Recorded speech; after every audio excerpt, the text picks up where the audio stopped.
Good day, everyone, and welcome to another episode of Mom and Son Podcast. This is Rose Fres Fausto, the mom, also known as FQ Mom. And this is Anton Fausto, the son.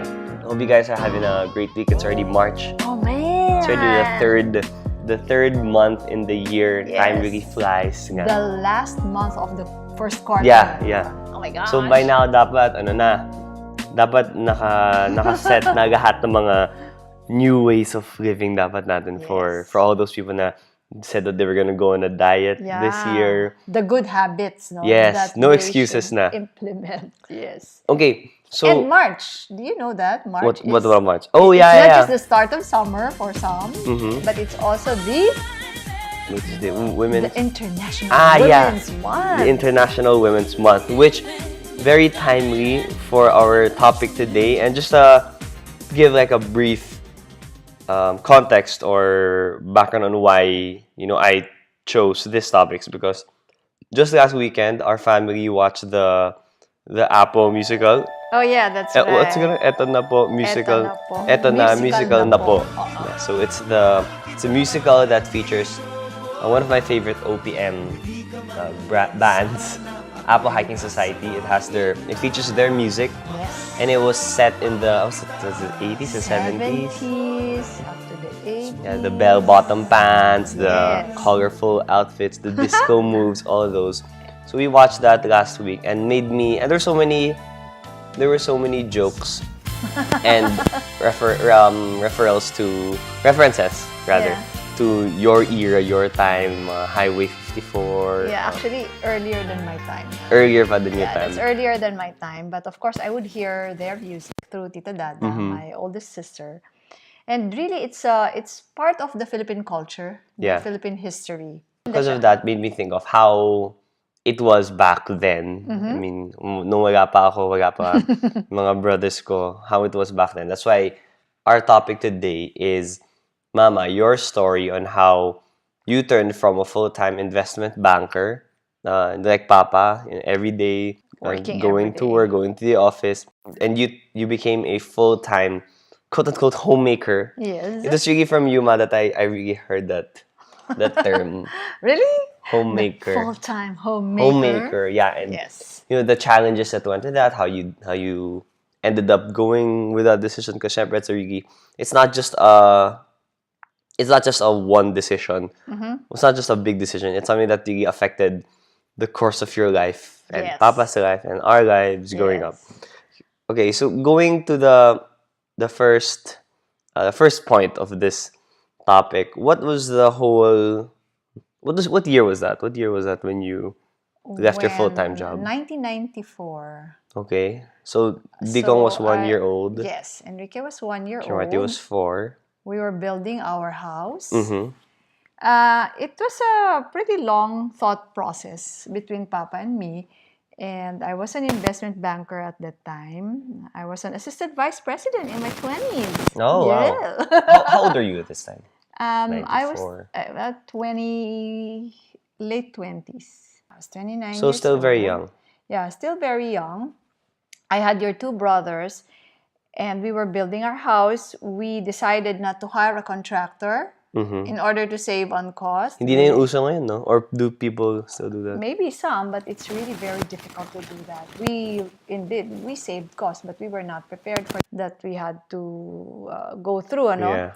We had to count the number of cement bags that we had And to nails order. and Yung mga ganon. And it's different kasi my job wasn't something that I could switch off from at the strike of 5 p.m., let's say. I was a deal maker. It was a profit center.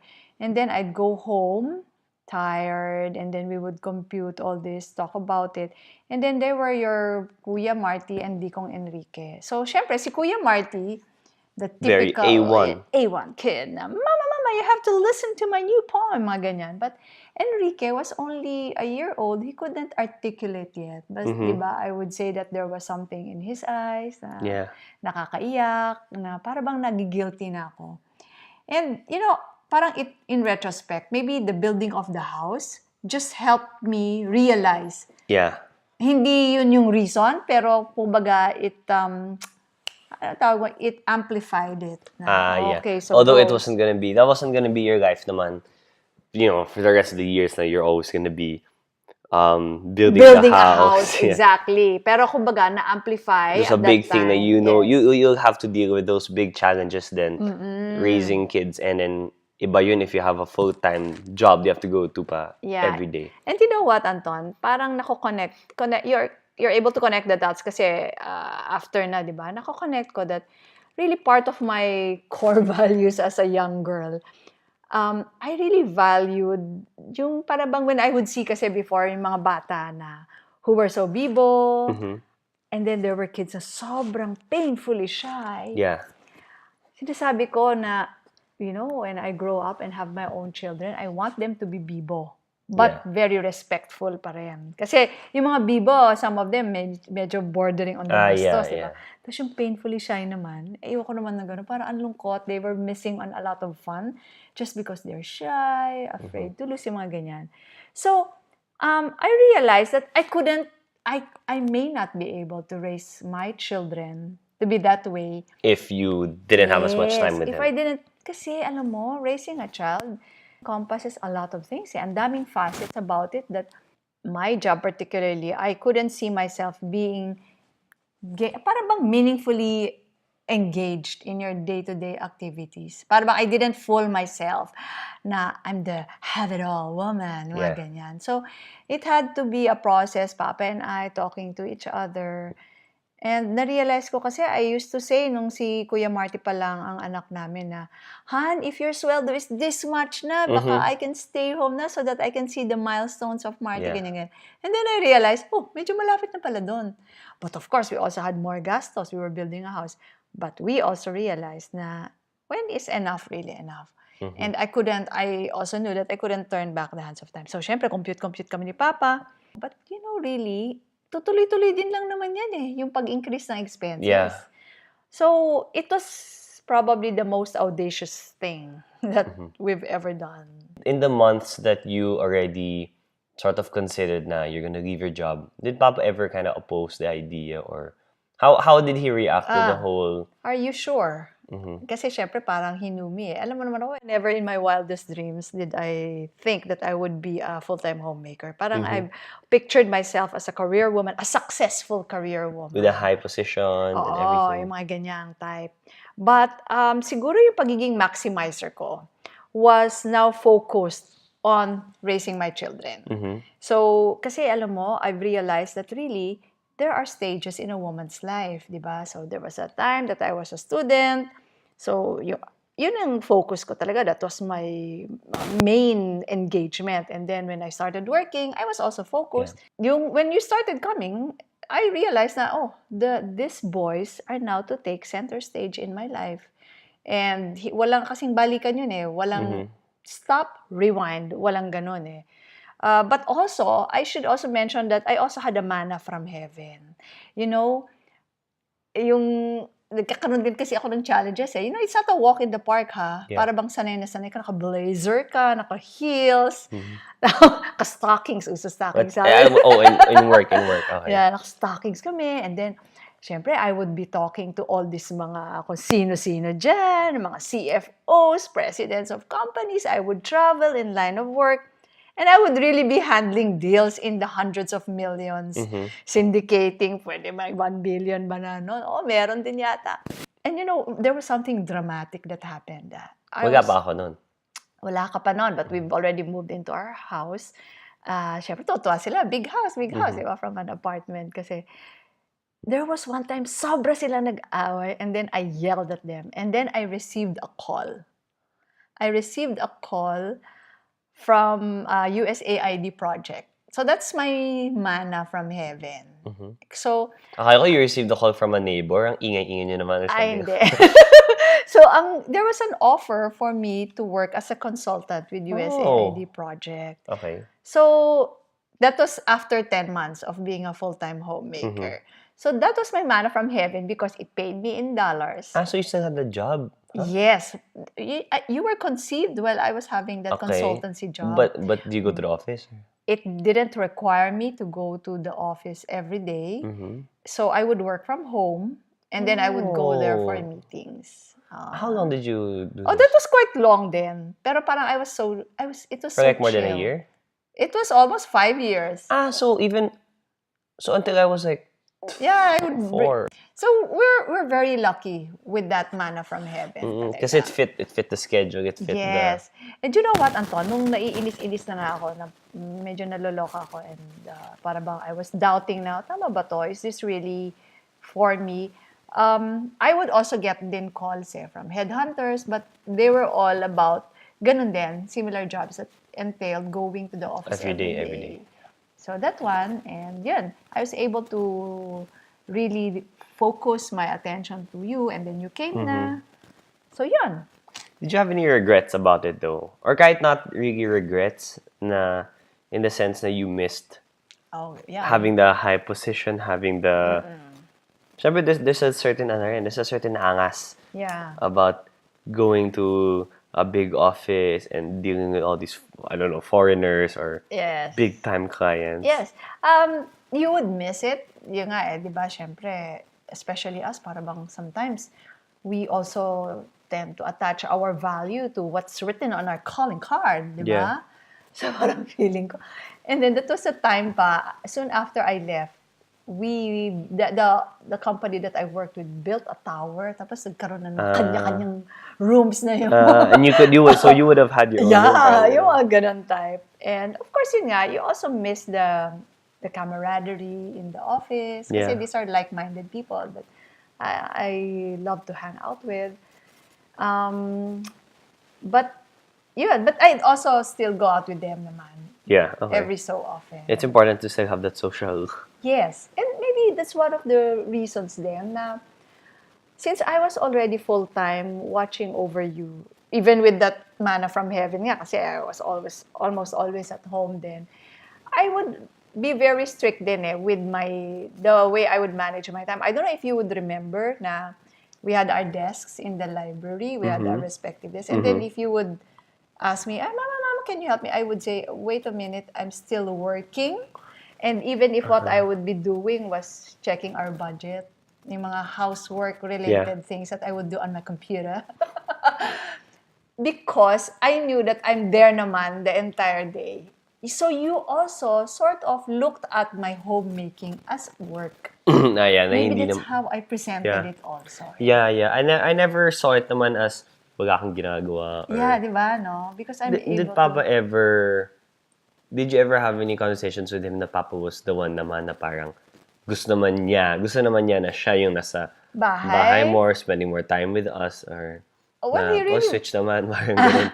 Hindi, but he also really wanted to be with you. That's why he always came home on time for dinner. At saka, if you recall, di ba during weekends, whatever Papa was doing, he would drop it if any of you asked for Papa, playtime, ganun. Ganyan.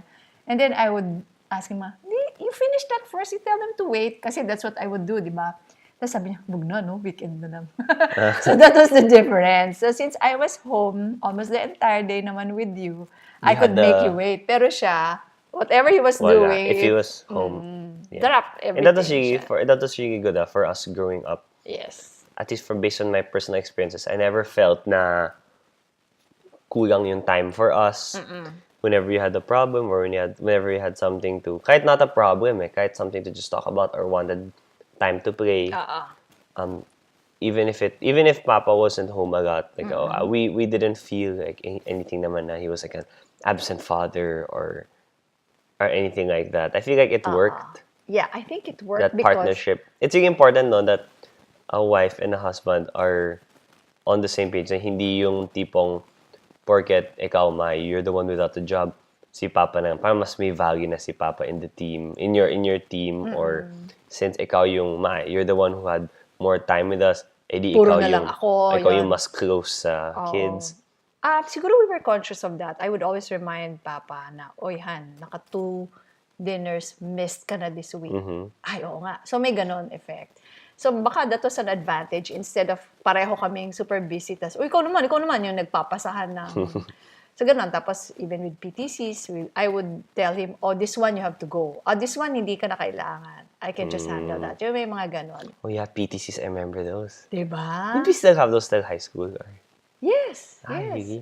Nung college, hindi na. Sana Hinayaan ko naman. na kayo. College No, but then there was also an invitation to be a representative for college. Sabi ko, hindi na. No? Tapos na. Buti na, huwag na. Oh, and there's one more thing. And it's very FQ in nature that really helped me just be secure about my position as a full-time homemaker. Papa never ever made me feel that his sweldo was his alone. Never. So, sabi ko nga, I would joke him. Yung mga iba kasi may ganun na binibigyan lang na allowance. Tapos they would feel na, I just lost money. Para bang, I'm not earning at all anymore. Parang wala akong sariling pera. Ganon. Sabi ko nga, siguro kung ganon si Papa, 1 month lang ako nag-full-time homemaker. Kasi diba, parang you're so kawawa naman. Yeah, and it's under the whole, you shared bank account. Yes. What's one mine is balance yours. sheet. Yes. Ganurns. Did you ever have to face any stigma of there's that saying na ay housewife lang. Is it something, is that a reason why you choose the term homemaker? Because until now siguro meron. Housewife and homemaker, are they the same thing? Yeah, they're the same thing. Maybe I tried. Sabi ko nga sometimes, diba, it's all about packaging. And branding. It's branding. So I chose the term full-time homemaker. In fact, Tita Dada said, say that you're a home economist. Kasi pareho tama kami naman. economics Yeah. graduate. What was I gonna say about this? The stigma. In fact, when I was saying goodbye to my clients, to my colleagues, I had a client who said, ikaw, magha-housewife ka lang? Sinabi niya. So, syempre, alam mo naman si Mama, stubborn, lalo kong pinanindigan. That's not a long job. It's not. It's the hardest job. And you know what's really important for mothers out there who are also thinking of devoting more time for their child rearing is to not forget who you are. Diba? You're not your job naman. Yes. Yun nga, also be reminded that there are stages in your life. Ayoko yung mga comment na, nag-aral ka pa, nag-masters ka pa, nag-cum laude ka pa, housewife ka lang naman. Hate ko yun. Parang gusto ko sabihin, hoy, matuwa kayo kung laude ang magiging nanay ng mga anak ng sambayan ng Pilipinas. Tama naman. Yes. I don't like that at all. Nag-law ka pa, nag-doktor ka pa. Hindi It's really very important that kids are raised by intelligent moms. In fact, di ba, the intelligence... Raising Pinoy boys. Yeah, the intelligence of children, a huge percentage really comes from the mother. Biologically, and I think since moms are usually the ones raising them, day to day, mas may influence. Yeah, and you know what? There's this longest study from Harvard on successful men. And I mean, what makes life successful for men? They found out that successful men had great relationships with mother. So, but your relationship, I remember, I think I mentioned this to you, your relationship with your mother, if you're a son, has a greater effect on your success in your career. It's your relationship with your father naman that affects more of the way... Family. Yeah, yung relationship mo. Which is like parang counterintuitive, di ba? Yeah. Kasi sasabihin mo, yung son would take after his father in terms of career. And the mom. And the mom, yung mga relationship. But it's baliktad pala. It's so interesting. So that makes sense din kasi since there's a balance with you and Papa, how Mama, you focused more on the child raising, Papa more on the bringing home the bacon and the making sure his career is successful, being able to provide. That you wouldn't be able to do your job well as a full-time homemaker. Yeah, if Papa isn't doing his job well, and Papa can't focus on his career as much if you're not doing good at home. So if you get to do good at home, Papa gets to do good. Parang ganun. It's balance. It's really a partnership talaga. I had a good friend, office mate, who told me that. We used to call each other partner kasi lawyer siya. Sabi niya, partner, galingan mo yan, yung pagiging homemaker mo kasi magfa-flourish yung career ni Marvin when you do that. And parang naging naman. nagkatotoo. Kasi nga, he will be able to focus on that, knowing that everything is in good shape back home. Fortunately, wala akong maalala na niyabangan ako just because, I don't know, mayabang din siguro ako.